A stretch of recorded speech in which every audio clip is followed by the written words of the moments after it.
IHS, advancing decisions that advance the world.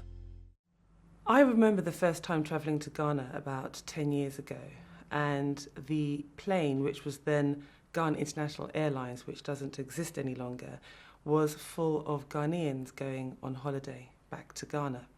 Now, and as I've noticed in recent months, the planes are occupied by men in suits, largely from China, from Europe, and it says a lot about what is currently happening on the continent.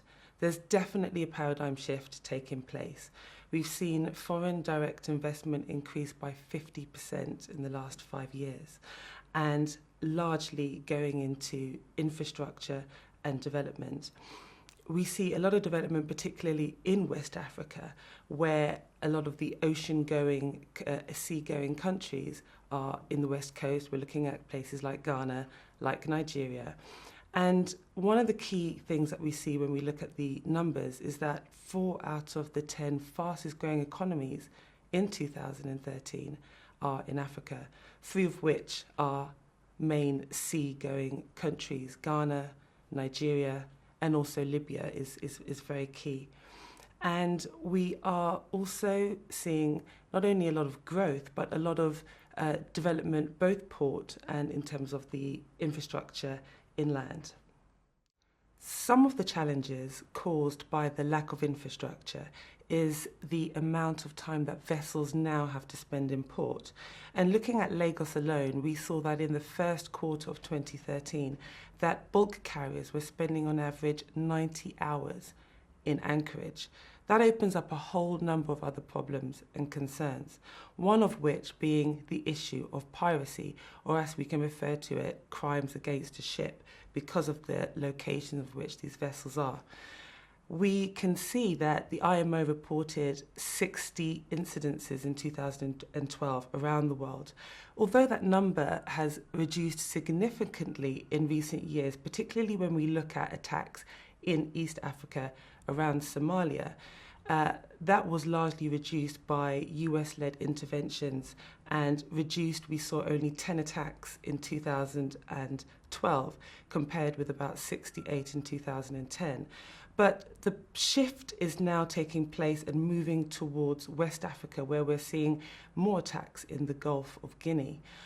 Unfortunately, the ways in which these incidences can be dealt with is significantly different to the way in which we would deal with them, or they have been dealt with in East Africa, because of the nature of the laws and the sovereign governments in the region, within the Gulf of Guinea, which is one of the problems which the IMO and also a number of bodies are working on right now to try to reduce. We are going to see a meeting taking place in Cameroon next month, and the UN Pirates Committee are also working very heavily to deal with the laws to enable vessels to have their own guards on board to help to reduce this problem. A number of ports are currently in development, particularly in Nigeria. We can see that 4 deep-sea ports are commencing work. One of them is Badagry, to the east of Lagos, which started work earlier this year and is due to be completed in 2016, and also support Apapa port, which is the main port in Lagos at the moment.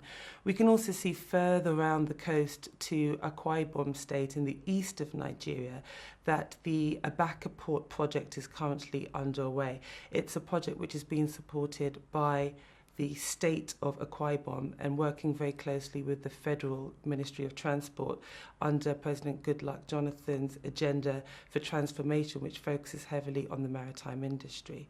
And the port will also accommodate a free trade zone and a 14,000 hectare new city development project, which is very key to addressing the issue of not just working on the development of the port, but also the surrounding areas.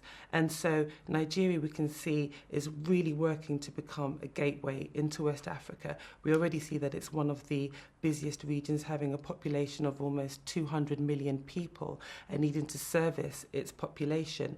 It's a very, very strategic port, and it needs to be able to accommodate larger vessels, which at the moment it isn't. There are a number of developments currently taking place inland to be able to service the ports, because it's key that it's not just goods coming into the location, but also that they can move across the countries as well.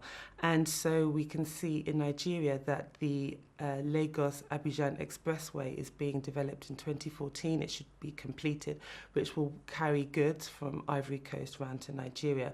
And also the African Development Bank, in partnership with NEPA, the new Partnership for African Development, is working very hard to develop inland infrastructures.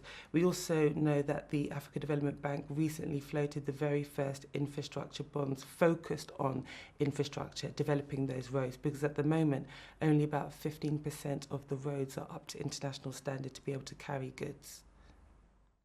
With all this increased interest on the continent, there are some particularly key areas or key countries, in particular Ghana, which recently discovered oil in 2007, and that is making it particularly attractive for foreign direct investment along its coastal areas. And Nigeria is also showing a lot of promise, and a lot of development is going on there. And when we look at a continent with over 1 billion people, 57 countries, the needs are many, and it opens up lots of opportunities for interest and trade. IHS, advancing decisions that advance the world.